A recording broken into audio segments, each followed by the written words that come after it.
violence is violence. We have to stop equating them. We've got to have it for conversation. You've ordered a lot of things that Charlie said, or read it once of them.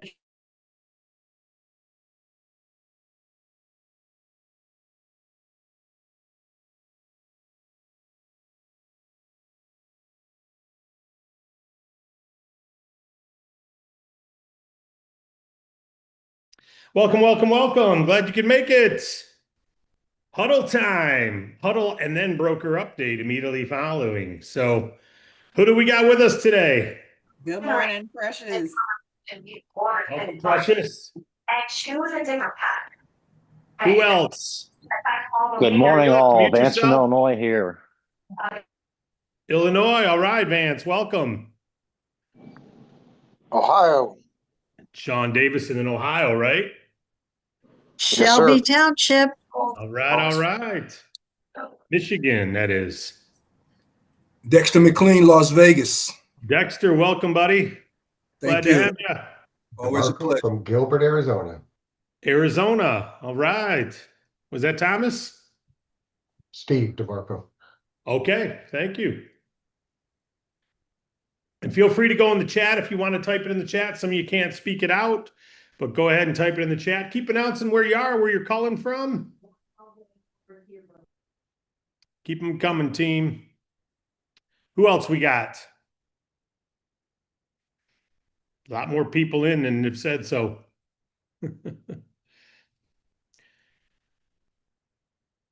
Come on, keep it coming. Anyone got any updates they want to give us in the huddle quick?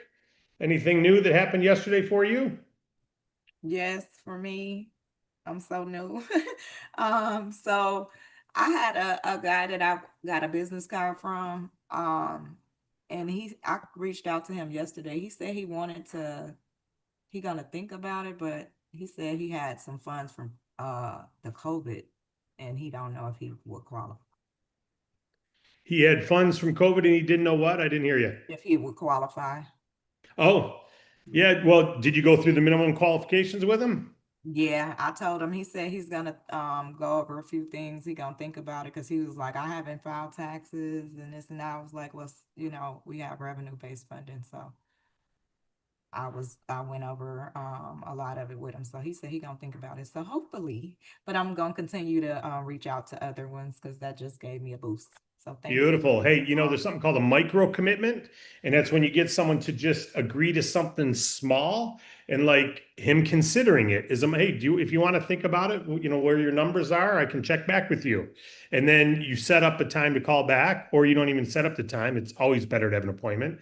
And then when you follow up, then you could set up another micro commitment, like, would you like to look at your bank statements to see if it's over, or do you think you already are? Or would you like to see what you can qualify for? You don't have to take the funds. Would you like to see the terms? We can get you an app. Would you like to? So you can always ask just a micro commitment. It's like a micro assignment. And if they move forward, great. They don't have to say yes.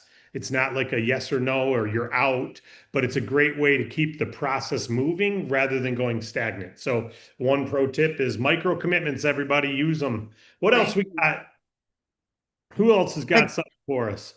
David, I have a little update. I had mentioned, I think a week ago, that I had sent out 30-some texts to my Valpak coupons. Well, I did receive contact from 2 of them. They're not interested right now, but they were very impressed with what we have to offer, and they're keeping my information for a future date.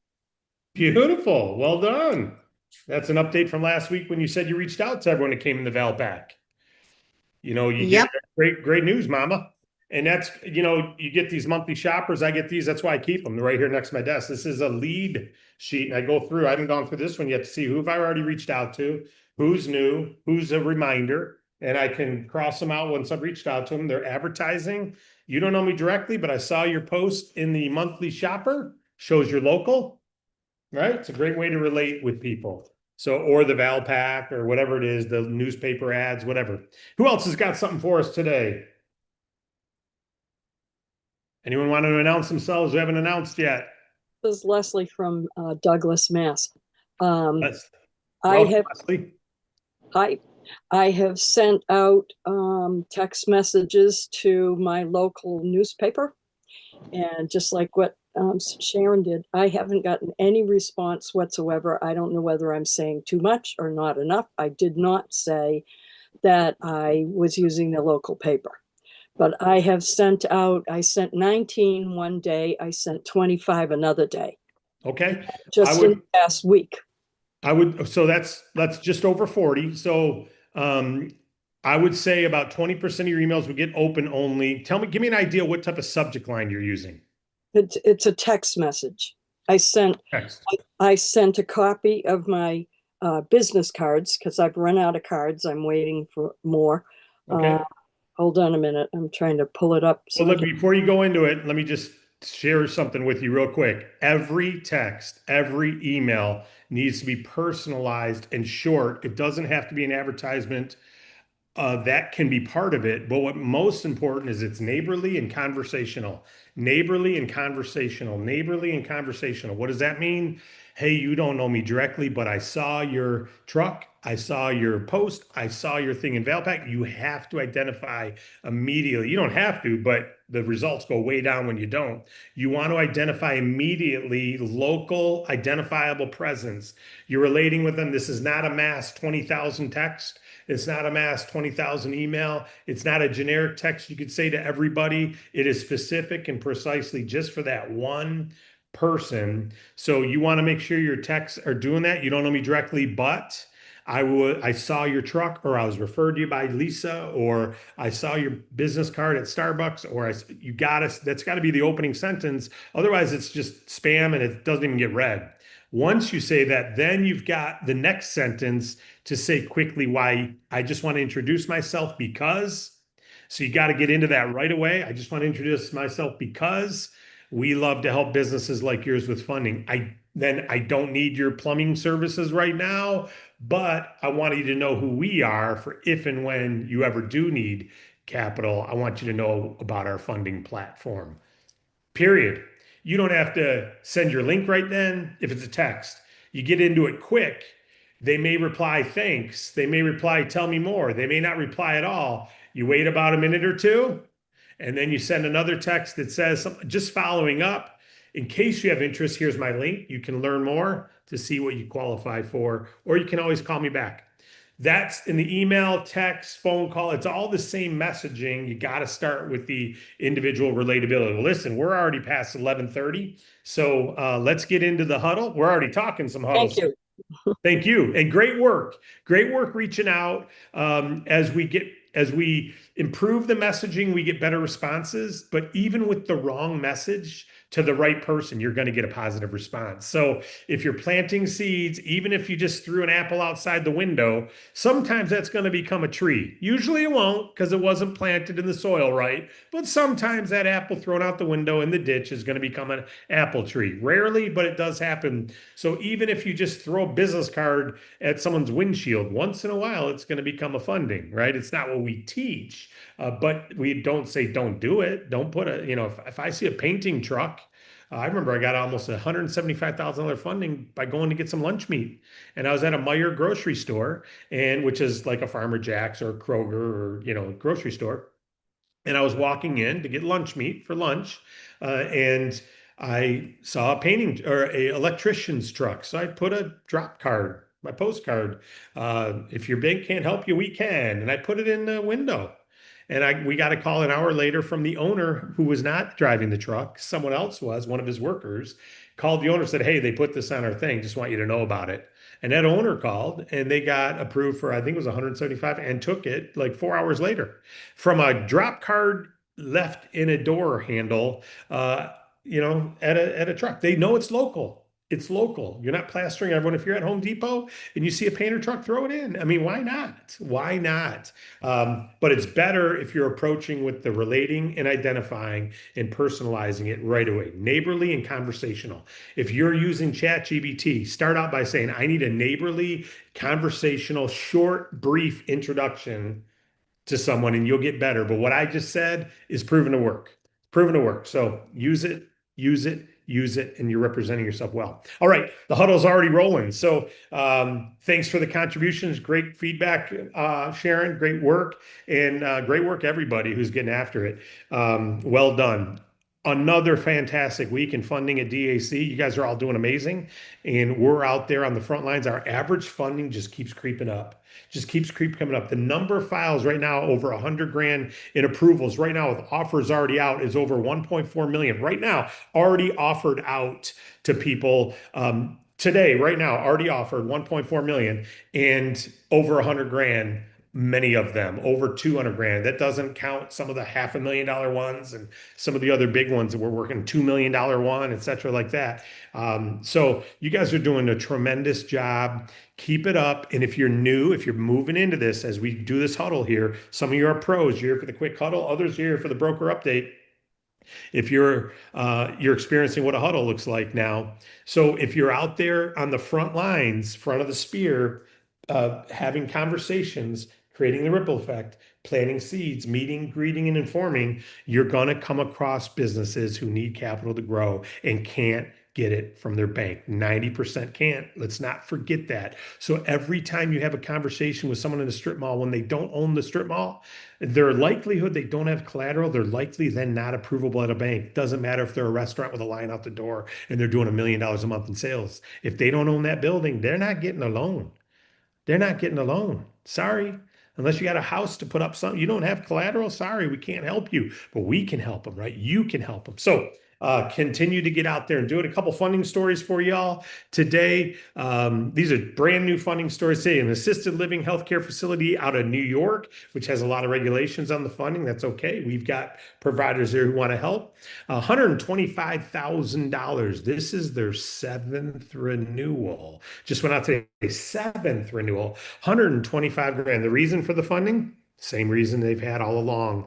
Home healthcare, assisted living healthcare facility. It's not home, it's assisted living. The government pays them and they're bringing in revenue, but they're not paid right away. So they got to cash flow their business until they get paid from the government.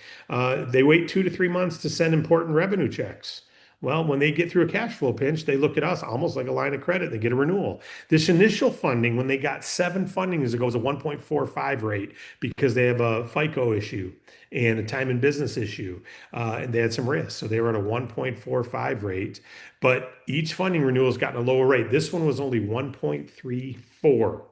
1.34. They got 125 grand at a 1.34. It happened. They called in yesterday and said, I need a new renewal at 11 a.m. At 12:35, the offer was given and they accepted the offer, and client accepted the offer at 4 p.m. yesterday. So they took longer to accept the offer than for us to give them the offer. They called at 11 a.m., had an offer at 12:35, accepted it at 4, and it's funding this morning. Come on now. Is that awesome? That's what we're doing. And that's an older client, 7th renewal. See, when you get a client, you take care of them, we take care of them, and guess what? They keep coming back to you for money. Construction company out of Arizona today, 100 grand funding offer accepted. The client was offered 2 weeks ago. 2 weeks ago, they got an offer. They didn't accept it. They were looking for better terms. They didn't buy into our one-stop best offer. So they started shopping. They started applying elsewhere. They started looking around, wasting time, frankly, not being able to meet the offer from any other providers. They then came back to us and accepted our offer last month. The rate was a flex rate offer due to the FICO score in the low 500s. Still got 100 grand. You can't get a car if you got a 500 FICO score. They're getting $100,000 on a signature. Guys, we've got the best offers around. That person didn't believe it when shopping. So those are just 2 quick stories today. More lines of credit came in today. Great work, all of you. Today's tip. I've got my notes right here. There's 2 things I want to do. Number 1 is, I already mentioned micro commitments at the beginning, so I'm just going to say it again. Micro commitments are when you're trying to move someone along, instead of just, are you ready to apply? Sometimes they're not ready to apply, but they're ready to do something like, do you want to take some time to think about what you might be able to do, what kind of strategies you have, and I can check back with you tomorrow? Yeah, it sounds good. Why don't you check back with me tomorrow? Okay. Or do you need to go look at your revenues to see if you met the qualifications and I can check back with you? So it doesn't always have to be a yes, I'm ready to apply. It can be when you first introductory call, the micro commitment be, would it be okay if I email you some information? That's just a micro commitment. Would it be okay if I email you some information and follow up periodically? Yeah, that sounds fair. Now you're building a relationship. So never look at it like I got to get an application today or it was a failure. No, no, no. You're building a relationship. So micro commitments on that initial call is just to be able to have more access to send them more information.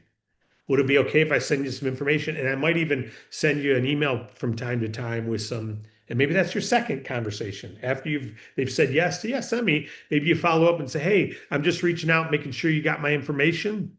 Would it be okay if I send you a tip now and then on your industry that our company puts out? Yeah, sure. Keep sending, keep reaching out. Would it be okay if I text you periodically if something comes along?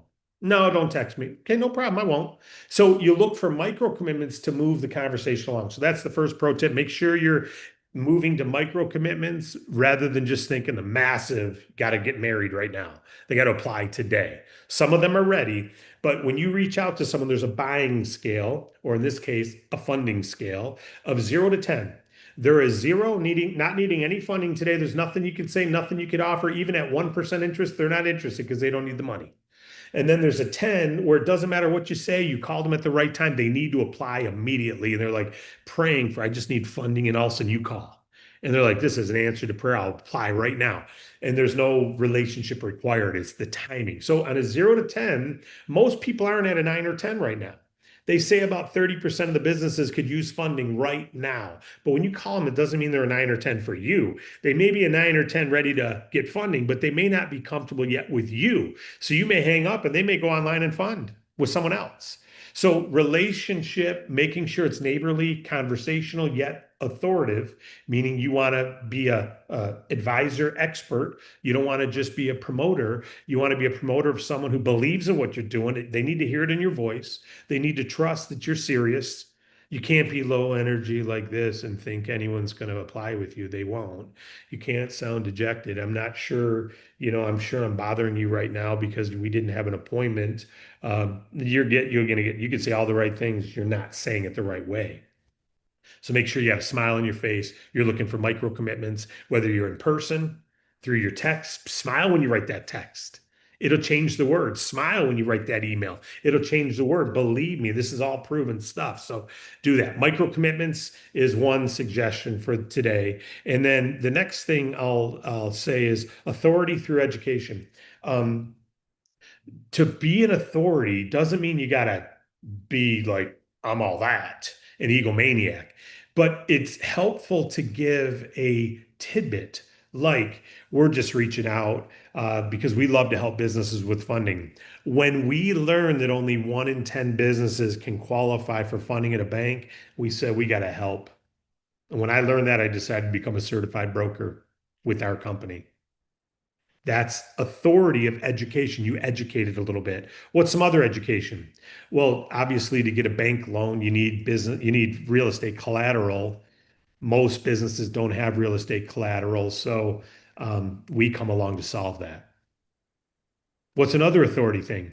The good news is our underwriters don't give any money someone can't afford to pay back because they're at huge risk. So they make sure before giving an offer, you can actually afford it.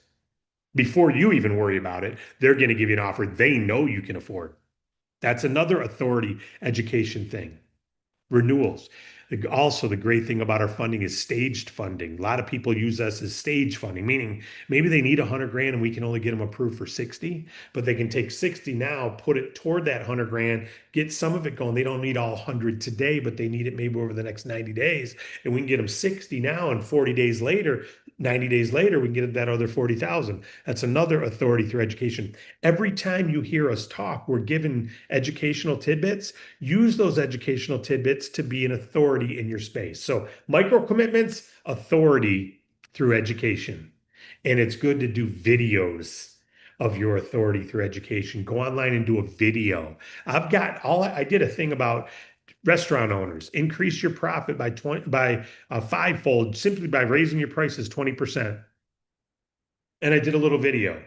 I said, as an example, you're doing 100,000, you're only making 5,000 a month, raise your prices 20%. Now you did 120,000 in sales. Instead of making 5 grand, you just made 25 grand because your food costs, everything else is the same. You just made 25 grand this month instead of 5, just by raising your prices 20%. You know what? I had an accountant reach out to me and said, what's the point of this post? What's the point of this post? It's simple math. Of course, they're going to make 20 grand more if they read. This post does no good for anybody. I had 3 restaurant owners write me privately and say, thank you so much. I'm not a numbers person. And that helped me realize how quickly I can get to profitability with a simple little change to my menu prices. Accountant, shut up. Accountant, CPA, you got something negative to say? Trash it. Discount it. If it's not elevating the person you're commenting to, don't even send the comment. Why comment? Of course, I started to write a comment back, but instead I just said delete, and I deleted them off my post. Bye. And they're one of my friends. So you know what else I did? Went into my friendship. Unfriend. Bye. They're not really a friend. They're just someone in my contact list. But the point is, when you give little authority things like that, people thrive to it. People appreciate it. That video will continue to get viewed. A year from now, a business owner will stay in business because of that video, and they'll never forget that guy, David Rutz, who told them that little video. A simple thing. Quadruple your profits. Authoritative video. Okay? That's it. Now we're in the huddle. We started a little late. And so I want to end by saying this, because the recipe of the huddle is we open up with a little belief and vision. We tell some funding stories. We give pro tip. Then we go into a little bit more of kickoff. Let's a challenge for the day. And then it's open for you guys. And then we're going to go into our broker update. So we're doing this every day. Let me just say this then. The challenge for today is go through 5 micro commitment asks from some of your clients. Okay, 5 micro commitments. And earlier in the week, we did the double ask the micro commitment, and then the double ask is, and by the way, do you know of anyone else who I might be able to be a good resource for? Do you know of anyone else who might be able to benefit from this that I should reach out to? So take the double ask challenge from earlier in the week and add it to the micro commitment ask today, and look out. That's man, you're becoming a pro. You're becoming a pro. And then educate with a little authority. So the other challenges on some email, some call, some text, educate through authority. It's okay to text 20 of your clients and say, hey, by the way, and give some, you don't have to say, I want to educate you for as an authority. You say, like, and the reason I'm really excited about being a certified broker is because many of our clients come back for renewals. Many of our clients get stage funding. Many of our clients don't have collateral, and you know, you can't get a funding at a bank. So be an authority. All right. Who's got something they want to share? I know Sharon shared earlier that just reaching out to Valpak. She's already got a few clients who she's building a relationship with. Who else has got something they want to share on our I huddle before we apologize. go I into just broker want to updates? address What do you got? Mr. Tony Leon. He's in the comments saying, Precious, what's with the nonstop hearts and diamonds? It's called engagement, sir. Thank you. Yes. Yes. Okay. I got part of that there. Yeah. Someone's, it's okay to send some reactions and stuff. That's good. Anyone else have something they want to Can I share? answer a question? Yeah, go right ahead. I've had various leads and stuff, but I haven't really found any that I really like. What do you recommend as far as lead source goes? Do you have any Lead recommendations? source. I will say this, for the last 10 years, we've been trying different lead companies, and we say don't buy leads because we've tried many leads companies. So what I'd say is your lead source is every business local to you. A lead is just a business who can be contacted.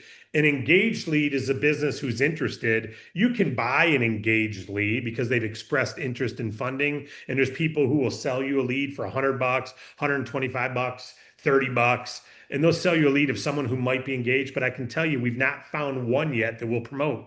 And we're testing some right now. And if they come through, we'll tell you about them. We talked to the Are new owner. businesses good?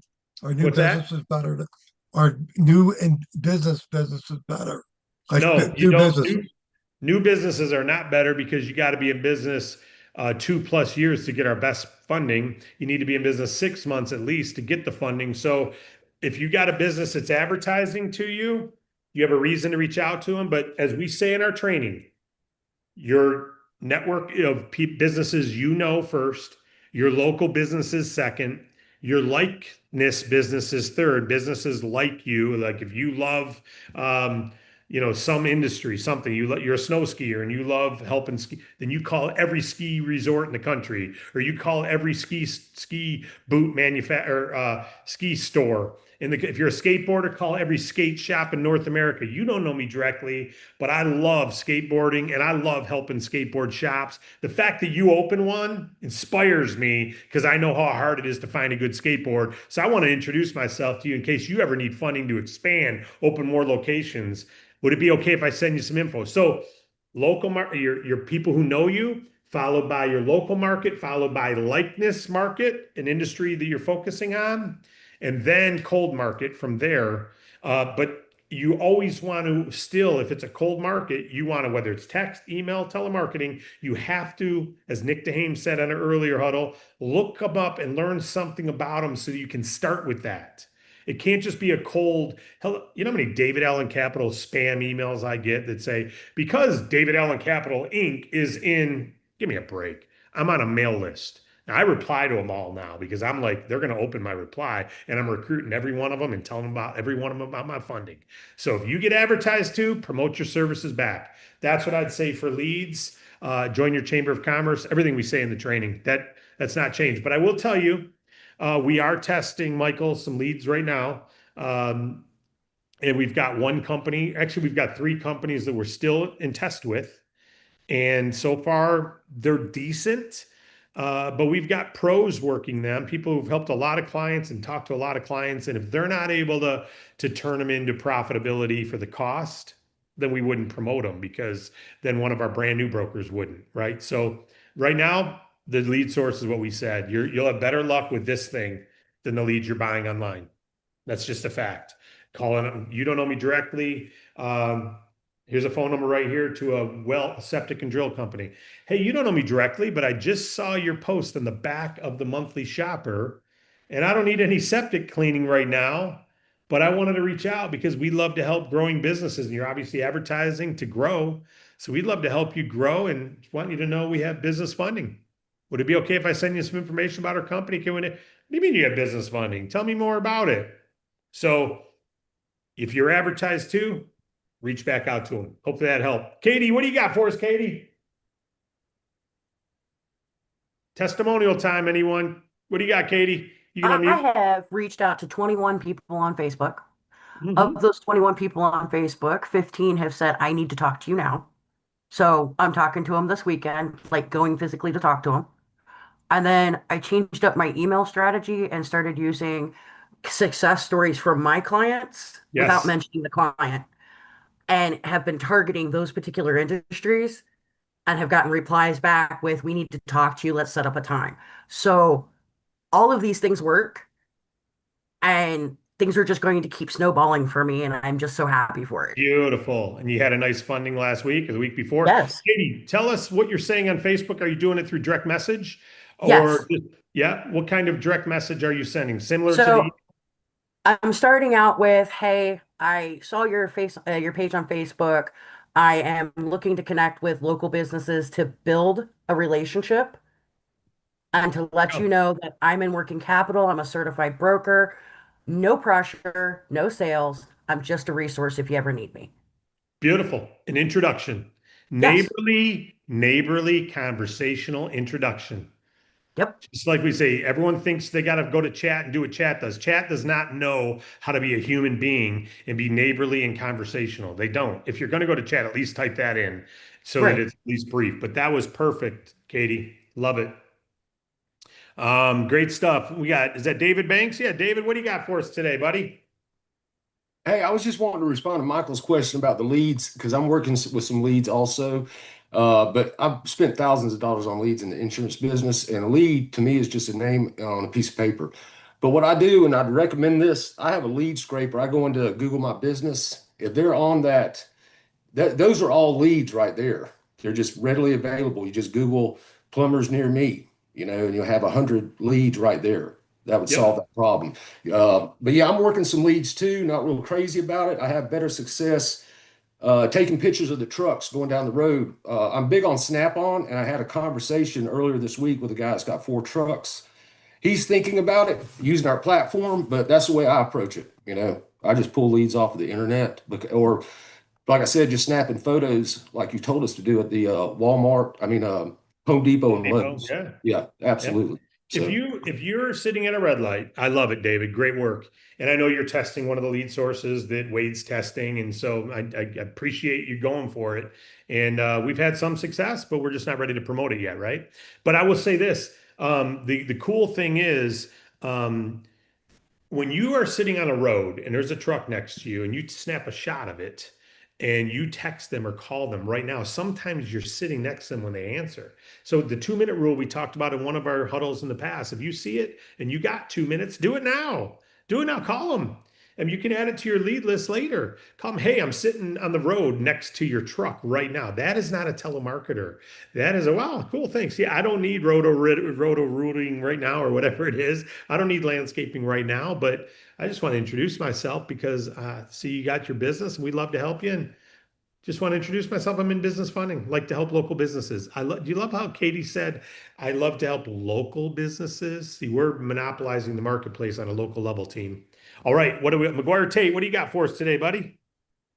I wanted to share. I know we had our corporate meeting this morning, and I shared a couple things with you that went well for me this week and last week. But I wanted to just throw it into the bin for, I know we're talking leads. LinkedIn Sales Navigator. If you guys have a minute, spare time, check it out. It's very similar to what Mr. Banks was saying with Google Maps, except it's obviously LinkedIn. It's a little more business focused, profile focused, one-on-one. And there's a lot of filters on there from industry to employee size. So obviously I'm still vetting a lot of things out with it, but it's just another place kind of avenue to go where you can get one-on-one connection and see a little bit about their business before reaching out. Love it. Hey, great stuff, buddy. Thanks for the feedback. I want to say to everybody that David said something before that a lead is just a person who can be called or communicated with. Our goal is to turn them into an engaged lead with a micro commitment. Engaged lead is someone who's interested in hearing from us or may know that we're a resource. But one of the things, and my daughter Michaela, she's going to college, and I have her, she's starting to do email marketing the way we teach. She's going to do part-time email marketing, one-on-one, one email at a time.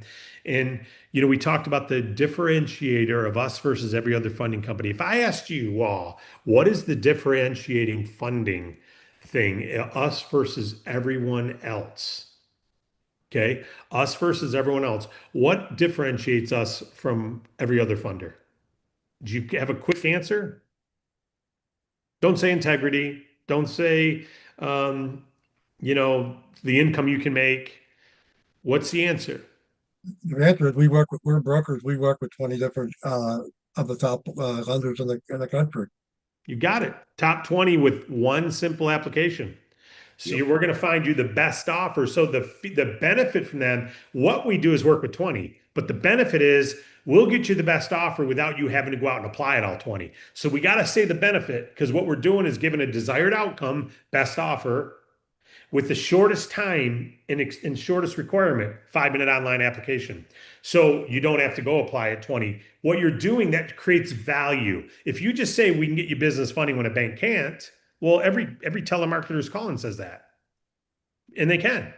It won't be the best offer, and it won't be without them having to go through a hassle of applying it 7 different places, right? So we want to lead with our competitive advantage. Our competitive advantage is local, and it is best offer from the top 20 without having to apply at all 20.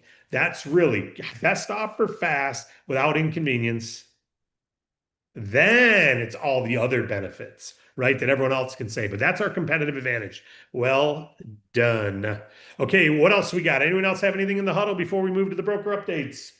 David, one of the things you said, one of the first things that you said in the training and everything, and at first I didn't get it, but I do now. Like when you were saying, like when you send the application out, let the experts find them the best deal. Well, I've been trained in sales to always watch out for myself, commissions first, and that's a flaw, really. Yes. You're working for the client. If he's got a high credit score and he's good, and you talk to him, well, you're actually insulting him by giving him a very high rate on his loan when he can get Right. something better. You're ripping him off. It really is what you're trying to do, hoping that he doesn't even notice what you're doing. But if you're really honestly giving them the best deal you can find, how can you lose the deal? You can't. Where's he going to go? You've already checked out all the best companies, and they don't want to. This is what they're offering. Doing it the other way, like everybody else, you're excluding yourself from a good part of the business. Amen. Amen. Well said. And I'm glad you brought up that point, and we'll move into the broker update in a moment. If you all can mute yourselves, let me just say this.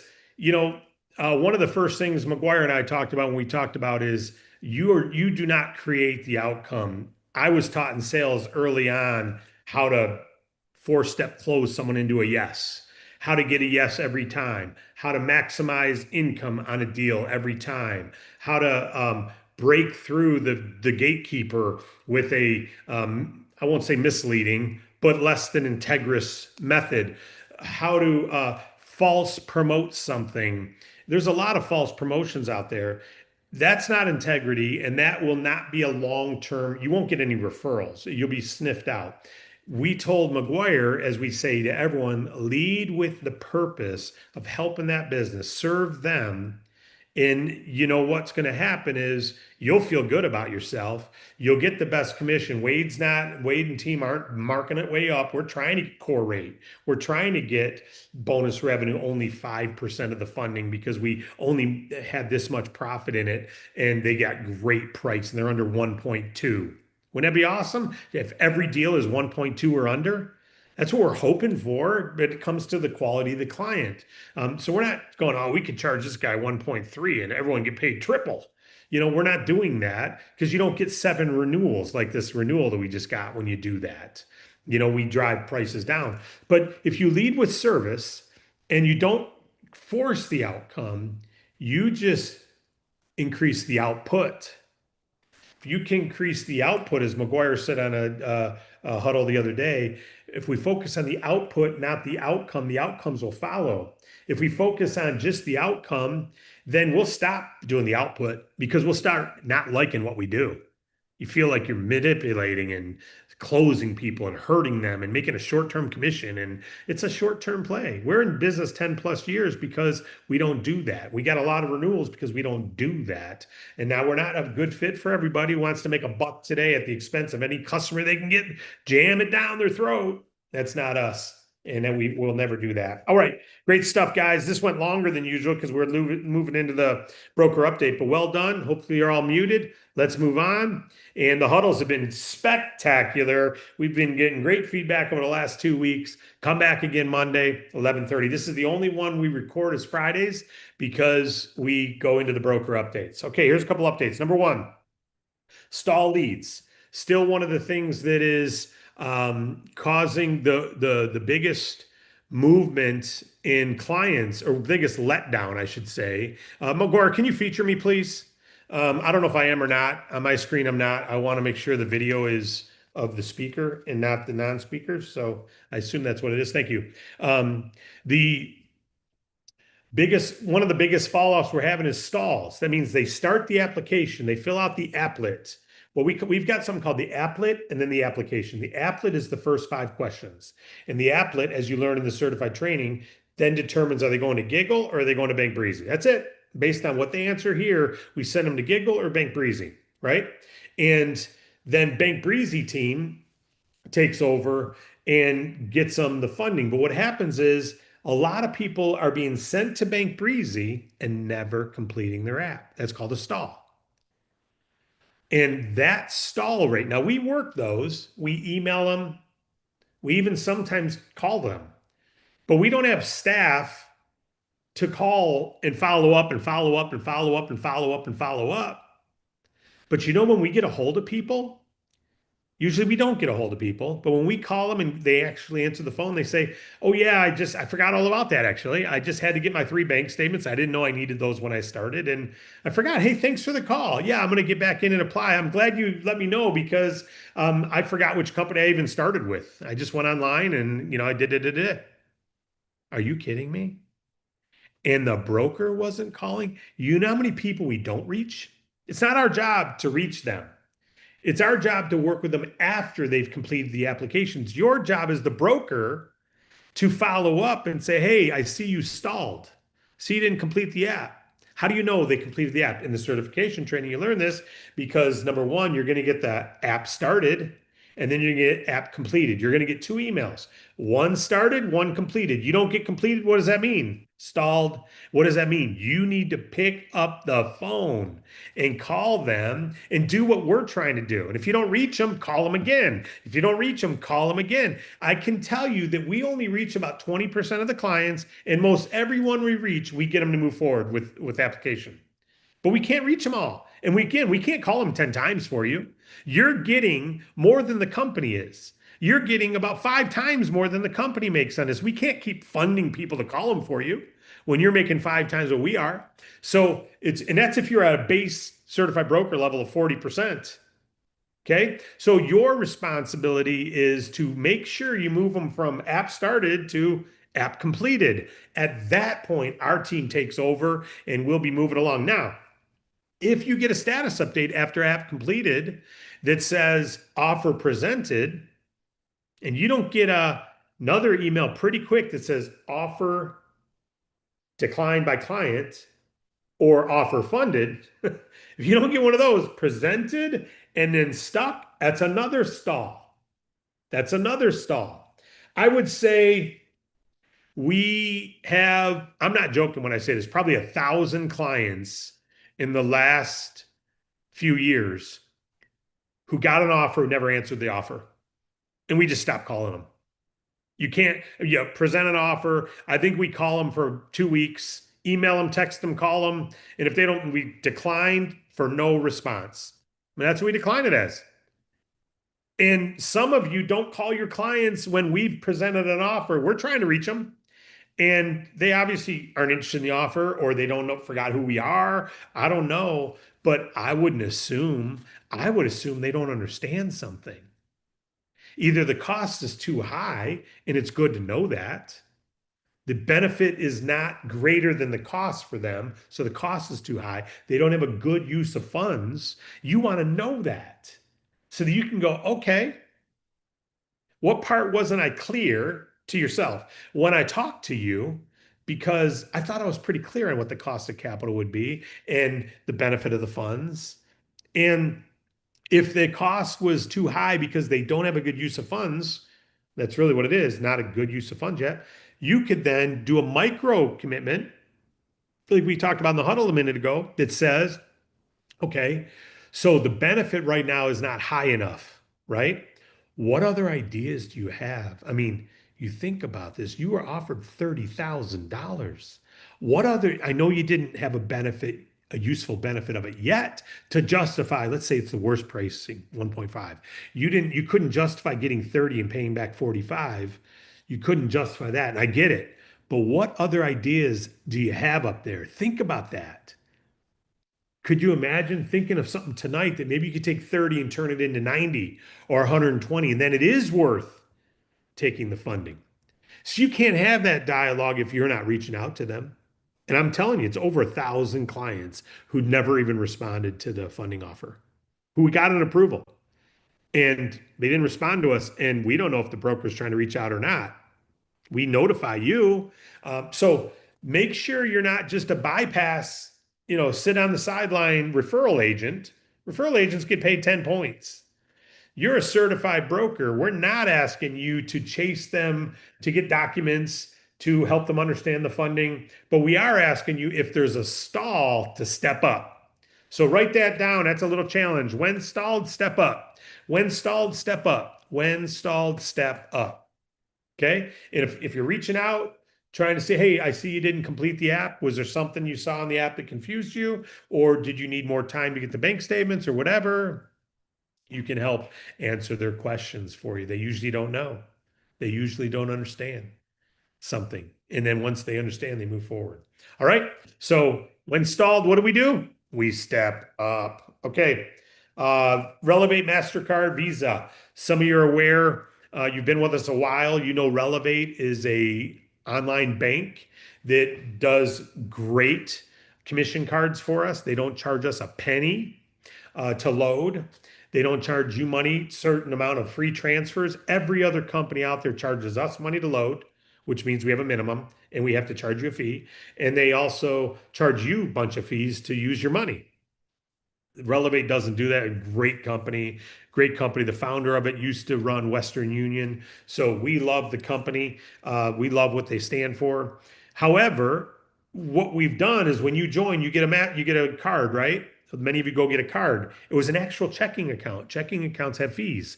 Sutton Bank is the underlying bank. They charge fees. Visa charges fees to have a Visa card with their logo on it. Every month they charge a fee. There's plastic costs, there's mail costs, there's support costs. And we've got thousands of brokers who joined who never got a commission, yet got a card. And they're paying about 50 cents a month to have your account open, not counting the Sutton Bank, just Visa to have a card. So, and then they pay a fee every time you use your card to Visa. So, and they're not charging you that fee. So they're only making money in the long game. So they said, listen, we don't want to not support your team, but we're losing money on a lot of your brokers who aren't using our cards. And we send them plastic, we send them. So we're moving to MasterCard. During this move, we're asking what you suggest we do. Do we start charging them monthly fees? I said, no, how about this? We don't send them a card unless they earn a commission. So when you move to MasterCard, if they're an active client, send them, don't charge them anything, send them a MasterCard, they agree. And then if they're not, if they've never gotten a commission, you don't need to send them a card, send them a letter that says you're not getting a card, but if and when you get a commission, you'll get a card. So the way it works is if you are an old person who had a Visa and you have never earned a commission and you get a commission, let's say that your card gets turned off here. I think it's happening soon. And you don't get a new MasterCard sent to you. Let's say you earn a commission and you don't have a card yet because your checking account was closed with them. We send a commission over to them. You get paid that day. You're still going to get paid that day. You just don't have a debit card yet that says MasterCard with your name on it. So what they're going to do is you have an account, open a pay card, you get a commission statement, you get an email immediately. You can use those funds immediately. You can transfer those funds immediately, same day. When I say immediately, same day. They're going to ship you a card. It'll take up to 2 weeks to get the card, but you can use that money today. So most people aren't using my Relevate cards are over here with the sticker on it that says call to activate. I've never even activated. I don't even use the card. Some of you do. I use the account, I transfer funds, I do other things, but I don't use the actual card.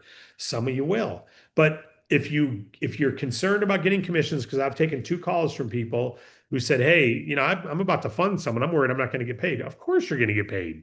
Of course you're going to get paid. We're going to send the file over to Relevate. They give you a MasterCard pay card. They'll send it to you. Your money will be available same day. All right. So no worry about that. If you got that letter, don't stress it. Most of the people who got the letter aren't on this call, right? Because it's our inactive brokers who got that letter. So spread the news. If you're doing a team meeting with your group, give them this update. Tell them this. Don't worry about it. Of course, you'll get paid. All right. Next week, our huddle schedule continues, and I'm asking you all to play more of a part in that. I'm asking you all to play more of a part. I love every day we've had someone, Nick DeHame, Ellen Wynn, Matt DeHame, McGuire Tate, Precious, Tina, Katie. We always have people spouting in, Sharon, Wade. We got people coming in, but the value comes from, and there's many others who I didn't say, of course. I'm just see the names on my screen right top here. I only see 5 of you, so I said y'all. Those people are participating, but what gives it most value is like what Katie just covered. That gives value when you hear another broker, what they're doing. When you hear Sharon said, age doesn't matter. But a lot of people at 83 are intimidated by getting on a computer and doing anything. She's like, what? No, give me a break. Internet's been around a long time. Get out of my way. I'm not someone who can't email someone. I can talk to a business owner. I can do this. And a college kid can do it. A high school senior can do it, right? Anyone can communicate and promote our funding. So make sure that you're doing it, but then bring it to the huddle. We open up the huddle 5 minutes early so that you can bring some feedback. That's what we want to hear more than anything. Spout out where you're calling in from. Tom from Jersey, Bill from, it's okay if we're stepping on each other. Tina from here, boom, it creates an energy. And I'm just going to end with this. Every huddle on a football field is like a timeout. And if you've ever played sports, you know when someone just fumbled, when someone dropped the ball, when someone got hit hard, they catch the ball and they get boom, hit backwards and you lost a yard. Every time you have a play that's negative, you need a huddle. Momentum is emotion. And if you don't have a huddle, if you, McGuire, as an example, had a client we talked about 2 days ago, they doctored their bank statements. They lied. They created fake bank statements. He's all excited about going to get a funding, and emotional roller coaster is excited. Yeah, I got a funding, and they lied. They created BS bank statements. We find that stuff out. And then his emotion goes from this guy's so nice. He's got a great business. I'm going to help him. He's got a great family. We're going to help their business do this and this and this and this and the other and this and this and this. And all of a sudden we find out he's a scammer. Now, maybe he's not a scammer. Maybe he's just a little dishonest and he inflated his revenue because he wants to qualify and he planned to pay it back. But we had a clawback recently. Just today, I issued it. We don't get many of them, but we got one. It's the first one in well over a month, but we got one. And why? The person took the money and intentionally shut off their bank account to pay it back. Scammers exist. And we have if someone intentionally defaults in their first 30 days, that's our commission's clawed back. And we've had less than 30 in our career. So it's not an everyday thing, but it does happen. So I'm glad they caught this because that would have been a clawback likely. Now, maybe they were honest and maybe they were going to pay it back and they were just trying to stretch their income a little bit to get approved for a higher amount. But hey, the lenders go, hey, if you're going to do that, we can't trust that you'll pay it back. So declined. And then they get put on a list and they never apply again. So you're going to have times. So what do? You huddle up. Why do you huddle up? Because McGuire just took a loss. He caught the ball. He did everything right. But man, the lineman forgot to block or the defender targeted, went right at his head with a helmet. Boom, knocked him down. He's dizzy. Dude needs some encouragement.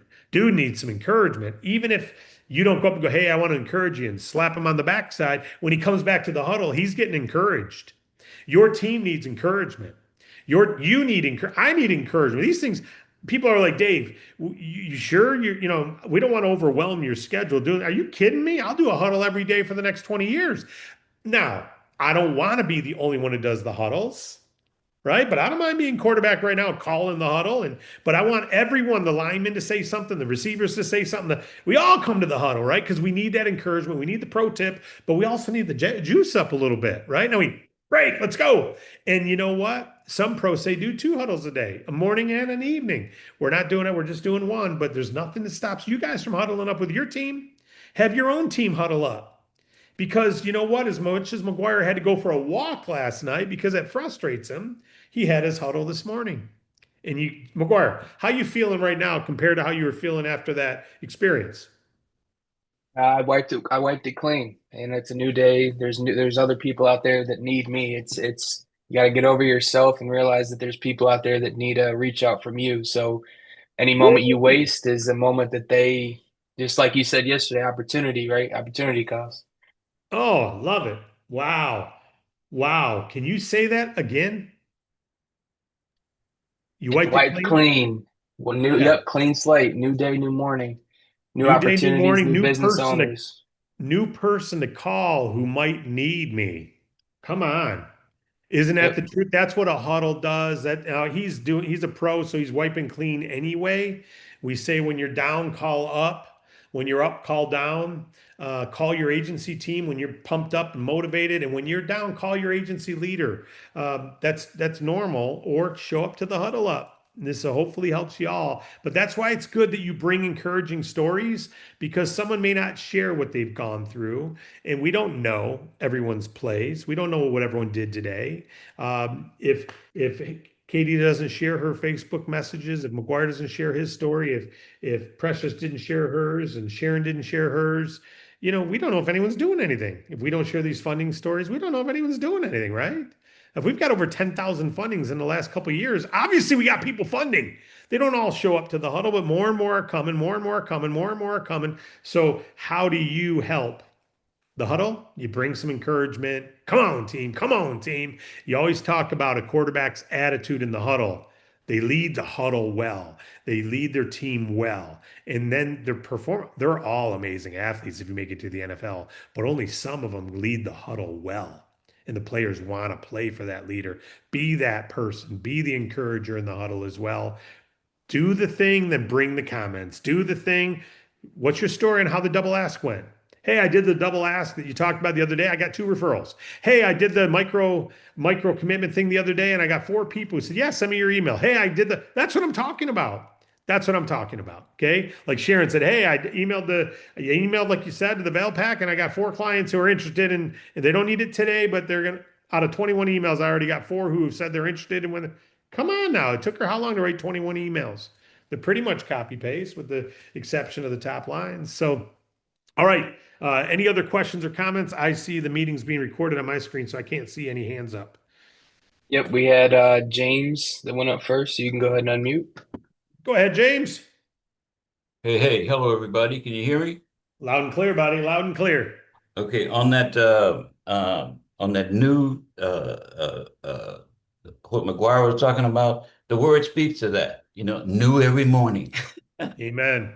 Amen. Okay, David, on the funding call, okay, Wade has always said that try to make them aware of the 2 area codes, 864 and the 803. Well, it depends on the company. So that's one of our lenders. That's their 2 area codes. It depends on the company. So Okay, I don't want everyone to think it's always going to come from those 2. He'll let you know which company what the number is based on the company. Okay, yeah. I'm just trying to see if okay, with all the spamming and things that go on in the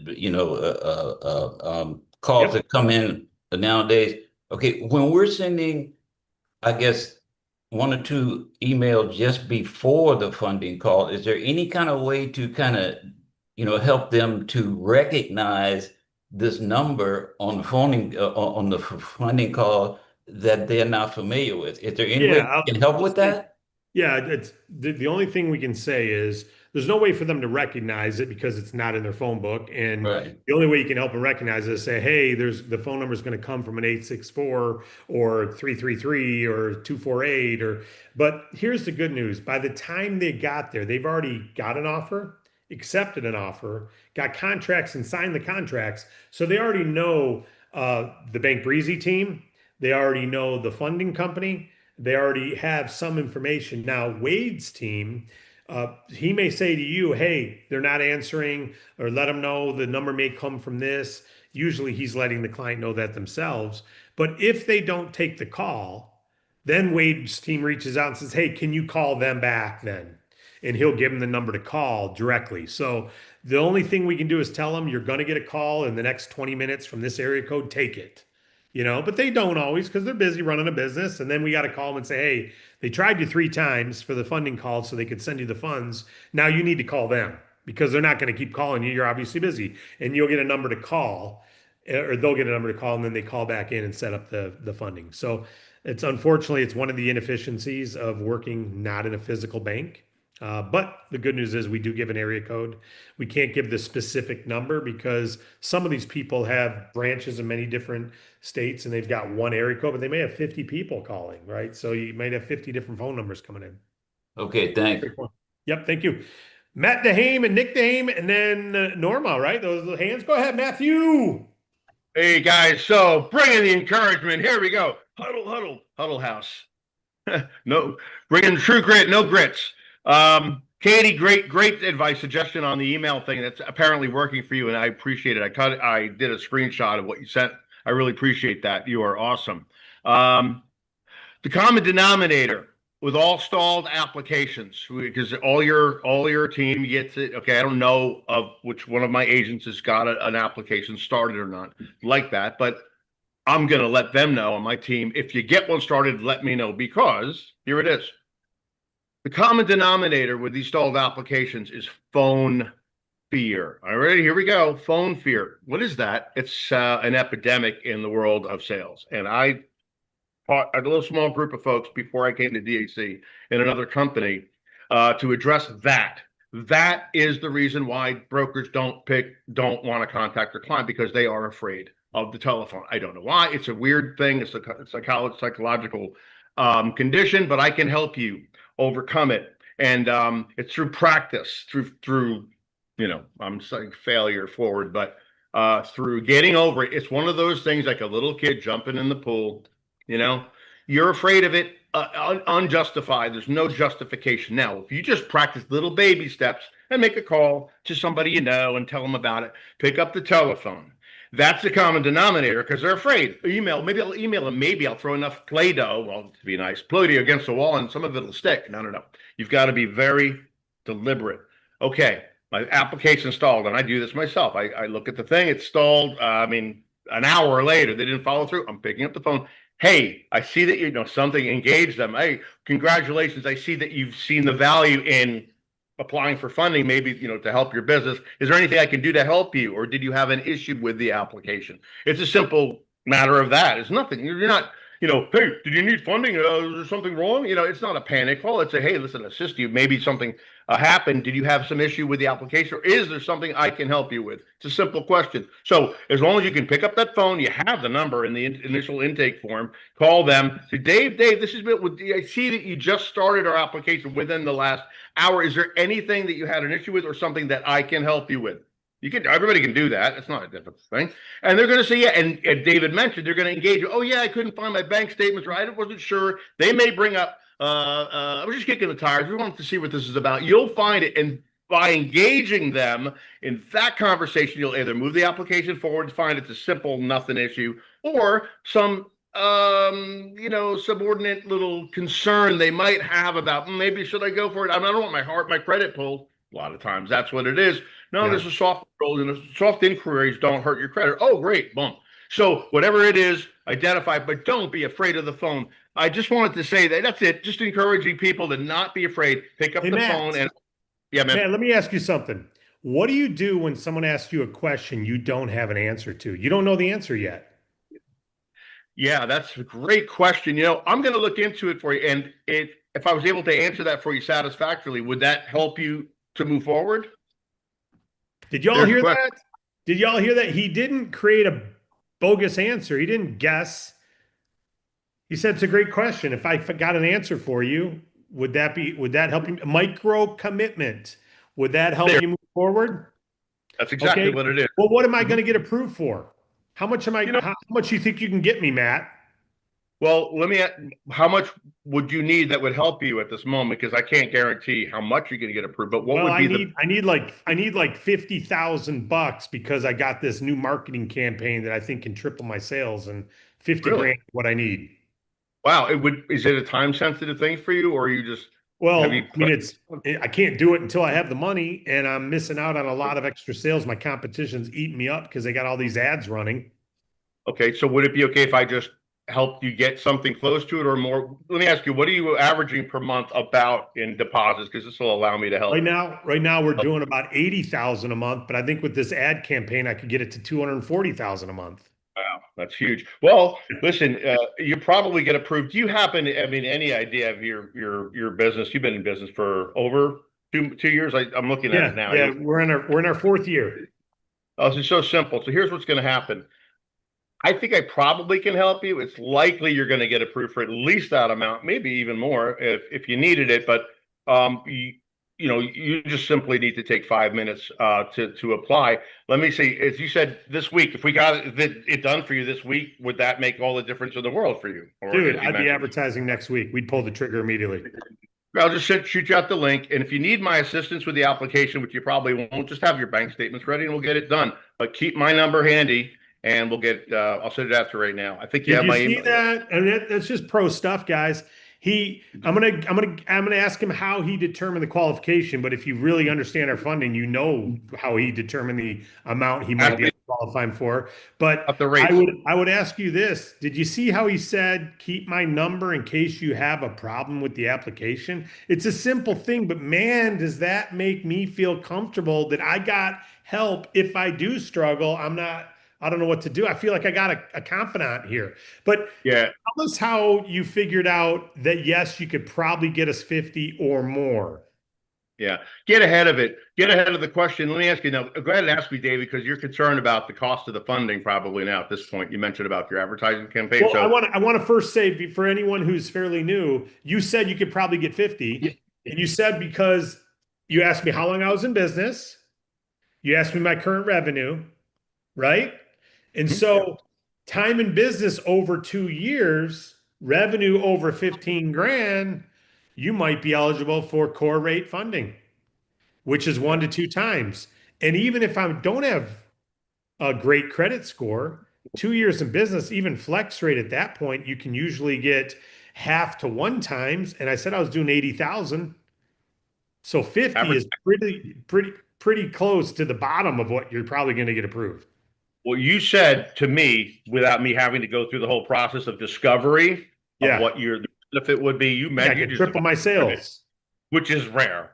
Yeah. Most of the time, they're going to be like, "So, what are your rates?" Because they're, depending on the level of your relationship, you don't know them very well. If this is your first call or second, follow through call. The word follow up is dangerous. It's. I'm sorry. I won't say toxic, but it's follow through call. Follow through call because you don't want to say, "Well, I I'm like it. following." I like Follow it. through. But I'm following through, or I just thought I needed to call you because I may have failed to mention, associate, hey, so I'm just following up. Don't ever say that. Just telling everybody. So what you do in this instance, David, go ahead and back to the campaign. You said you had an advertising budget. You didn't tell me yet anything about your revenue, right? Yeah, You by just the way, said, what's this going to cost, Matt? Before I know, yeah, I'm sorry, just crossed my mind. I got to pay for this. What's it going to cost me if I got that 50? well, you're asking me what the total cost would be rather than the interest rate. You're doing the inversion, by the way. I'm sorry. Oh, That's okay. fine. Yeah, you're right. Which What's the rates? What are the rates on this? is what they're going to ask. You're not going to say the total. That would be easy if they just said what the total cost. But you're asking. So you asked me the rates, right? Okay. So I reply. So David, clarify that question. So you're asking me what the total cost of the funding might be if you're approved. You've got to throw that in there because you don't make a presumption and you don't want to make them go, oh, you're going to get approved. You reply, yeah. No. So you're asking me, David, you're asking me what you think what the total cost might be if you get approved? Yeah, I want to make sure I That's can it. afford it. And Oh, okay, clarified. So let me ask you this. What approximately do you deposit per month? Let's say on average, let's say about for the last 80,000, about 80 grand. 80,000. Oh, 80,000 is your average. Okay. Is that your Yeah, I'm high, doing low? 80,000 a month on average right now. Oh, it's pretty consistent. Okay. So if you had $80,000, let's say, or 100 deposited in your business bank account by what's Friday? Today's Friday, by Monday of this coming week, would you have a good use for it? And would it help your business out? Yeah, I got an advertising campaign. I only need 50. I don't need 80. I only need 50. And I think I could turn my sales from 80 to 230, 240. Well, you just saved me the next question, which they always say. They usually answer say, "Oh, it'd be great," or they'll say, "Yeah," or they'll tell you, like you said, what they're going to do with the money. Oh, I have an advertising campaign, and if they volunteer and say it's going to double, which So I let's don't do get that. that. Let's do it. I got an advertising campaign. I think I only need 50K to do it.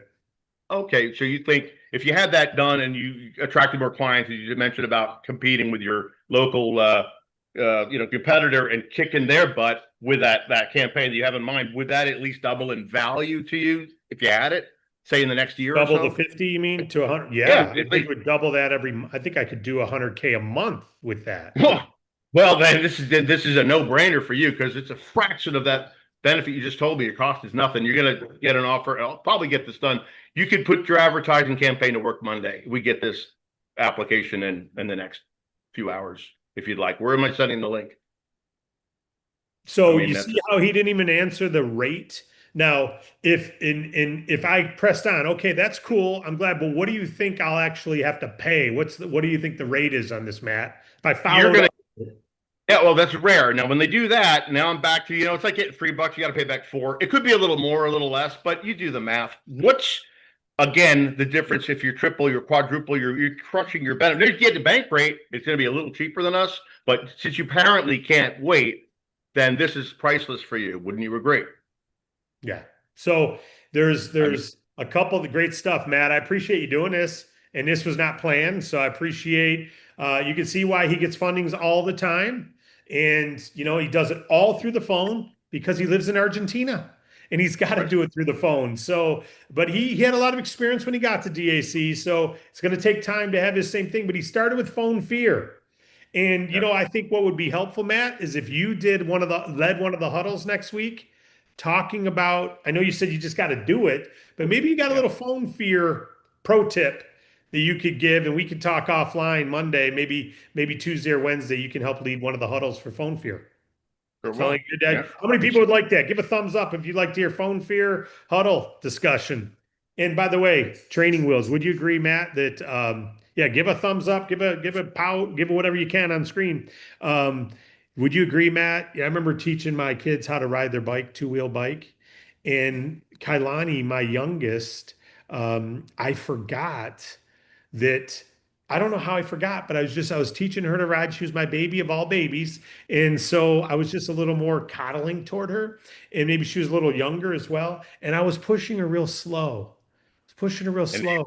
And anyone, yeah, enabling her, and then she couldn't do it. You can't pedal when you're going real slow. When you push someone real slow, they have no momentum carrying them. But when I said, oh, that's right, I'm pushing her too slow with McGuire and with Michaela and the others, you push them and you let them go. And then the bike will go whether they're pedaling or not. And then they pedal, they keep it going. But you can't get the momentum going until someone gives you the momentum. And I think for phone fear, what someone said to me is, first of all, don't take responsibility for the outcome. Number one. And number two, you got to have a time block and just do it. And when you start going, you'll get some momentum. It's like push fast. And instead of one a day, which is like someone teaching their kid how to ride a bike with a little push. Yeah. And it's hard to get momentum going, man. But I'm looking forward to your pro tips because I know you've trained a lot of people over the last 30 years in sales, and you've helped to do with phone fear, a lot of it. So looking forward to it next week. Great stuff. Norma, great feedback, Matthew. Appreciate you jumping in. Norma and then Katie. What do you got, Norma? Good morning, everyone. Happy Friday. I want to acknowledge everyone. David, thank you so much for this wonderful platform, and an acknowledgement to McGuire as well for bouncing back and reframing the situation. And I just want to share, excuse me, I'm walking right now. I just want to share some nuggets that I'm hoping will be helpful to everyone at David Allen Capital, because I know that these have personally helped me as well as the people that I mentor, both here in the funding space and in another industry that I operate in. And I've been in this business, you guys, for 10 years. I've been in the funding space, and I know how frustrating it can be when you've worked so hard on an application to get that application and processing, and they get approved, and then it doesn't fund for whatever reason, right? And I've also learned, just like McGuire, to reframe those situations as learning experiences, everybody, because that ultimately is going to make you better. And also, I want to share this, right? Because it's very exciting to see these new leads and to start conversations, because these types of conversations, it's that type of energy, you guys, that really fuels growth, right? But also remember that it's not a deal until it funds, right? So it's important to stay enthusiastic, but to also keep perspective, because not every application is going to close, and that's okay. Because remember, you guys, that every interaction is going to teach us something, and that is going to strengthen your process, my process. We're all going to learn something from that. Okay, I got two more things to say. A big part of our success, you guys, is being well informed and educating our borrowers early on. Okay, planting the seeds, setting clear expectations from start, right, from the very beginning. This way you're avoiding gaps, you're avoiding delays, and any last minute surprises. I like to plant the seed up front. This is what I like to do. I like to ask these business owners, they tell me that they need funding, and I ask them, what will you be able to do if you get that funding, right? So that when they get the offer, it's easier for us to navigate through any of the rebuttals, right? Because they're selling the product itself. If you know how to position this correctly, it doesn't always work, but it's a process, you guys. You'll learn, and the more you do it, the better you will get. Okay, being proactive is going to build trust with your clients, and it's going to keep every file moving along. I always let them know that they're going to have to connect to a third party. I let them know what Plaid is. I explain to them that it's a trusted platform. And then finally, you guys, I want to also mention to focus over the noise, whatever that means to you, right? Because in every industry, there's always going to be people that are making noise, people who create distractions, or even people that are creating distractions in your own circle that are not believing in you. And you can't or do not please take those comments personally. And always, always remember, of course, I'm sure that you all do, but to remain professional, of course, and stay centered. Sometimes I have to just pause and take a break and remind myself that I need to center myself to keep my attention on substance, you guys. And that is pretty much it. That's all I wanted to share. Great feedback, Norma. Really appreciate it. You encourage the huddle. You encourage Thank the huddle. you. I love it. I love it. I love Wonderful. it. I love it. Happy Great Friday. wisdom. Happy Friday to you as well. Katie, what do you got for us today? Katie, you got another announcement or did you not put your hand down? Oh no, I got more going on. Cool. So somebody asked in the chat about the emails that I send out. They're like super personal.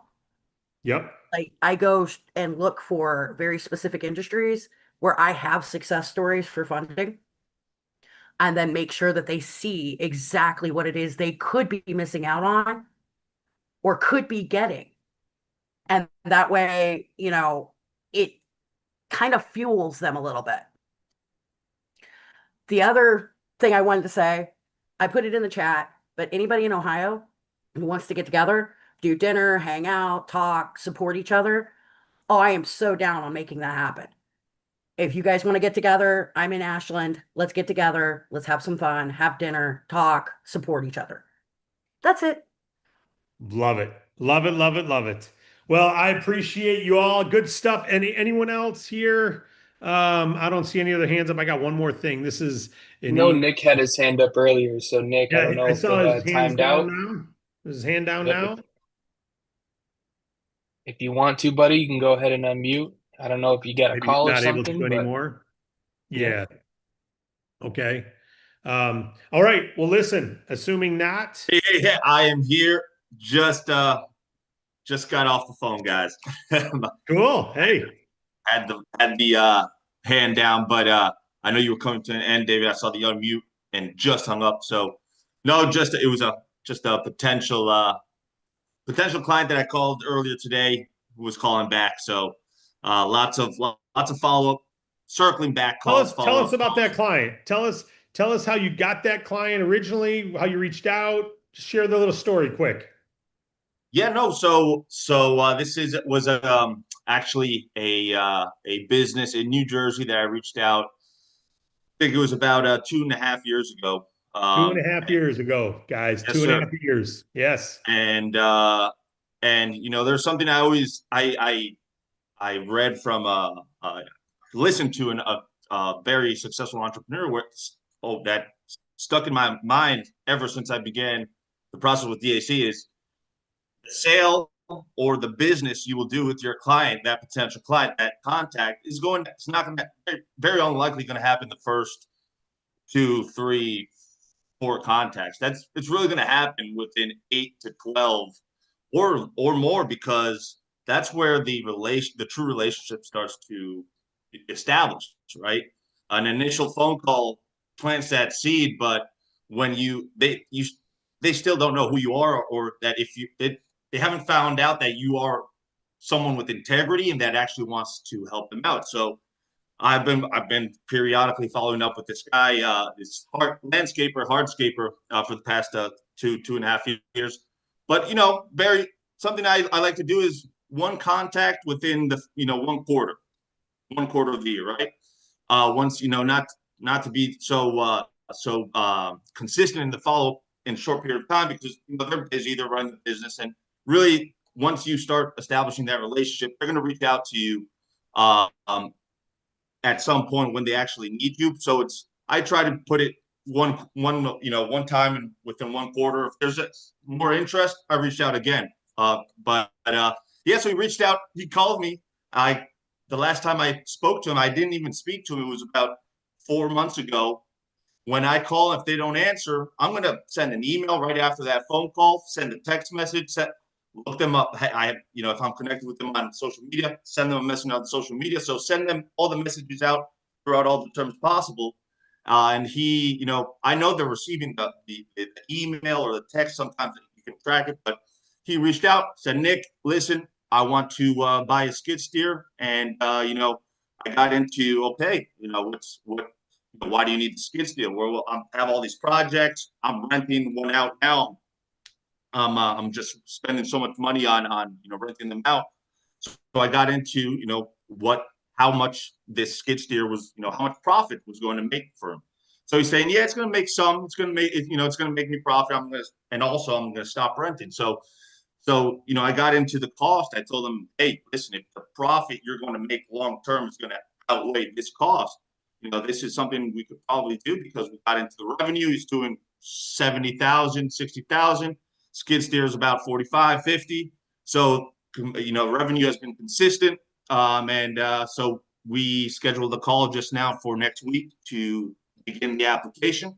But even though he said, he wants to start the application next week, I'm not going to, guarantee that's going to happen. I'm going to reach out at the beginning of the week, remind him, hey, we do, just want to let you know, Dallas, we spoke last week. If you decide to begin the application today or tomorrow, if you need any assistance, just want to let you know I'm here to help. Don't hesitate. Give me a call, shoot me a text, and we'll get the ball rolling. Love it. So that's what the phone call was. And I had to hand up before, because just a phenomenal huddle. McGuire, great job, man. Process. I know that same feeling. It happened to me yesterday, 2 days ago.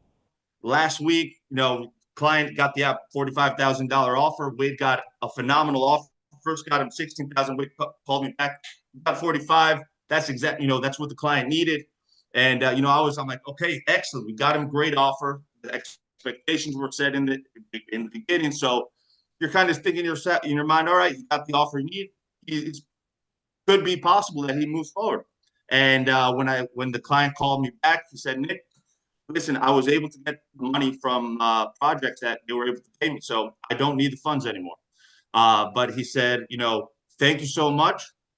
This was really awesome, very quick, and I'm going to think about things I can put this money to. I know I can get this from you guys. And said, hey, we're gonna do business when the need arises. I'm gonna give you a call. So hey, of course, he was able to resolve it. He had another option. And he was paid, so he didn't need the money anymore. So, yep, it stings, it hurts, and I've gone through that. Poof. Yes. And, I know when you're starting out, and I know there's a lot of new agents, brokers here that are getting after it, and it really does. I know it stings in the beginning, because the excitement, you're doing the work, you're having the conversations, you're planting the seeds. But is it possible that something like that can happen, like Norma mentioned, when they get approved, maybe even when they move forward and accept the offer, you never know until it's funded. So the idea I want to turn this around to everyone, all the new brokers, and there's experienced brokers that understand what I'm saying. But we mentioned this on the huddle, we can't determine the outcome, but we can determine the actions and the critical tasks that we put in our day to day. And you did your job, right? They got approved, they got the offer. Our team's gonna handle it from there, but you did exactly what is supposed to be done, is having those conversations. So you think, okay, what do I need to do more of? What got me this outcome? And that's what you want to focus on. Whatever got you that outcome, that's what you want to put your complete attention on, and the commitment, and decide and get after it. And that's what you need to that's what I put in my head. And once that happens, and let's say you're in that moment where you're like, all right, happened again, or dang, all right, gotta lift yourself up, and just focus on one new conversation, one new relationship. When you have that conversation with someone new, or a follow-up, and the conversation went well, you start to lift yourself up even more slightly. So I would just say, go right after it again. Lift yourself up and have a conversation that builds your confidence back up, and put your focus back in your mind to get after it. So love it. let's get after it, guys. And McGuire, you're gonna get that.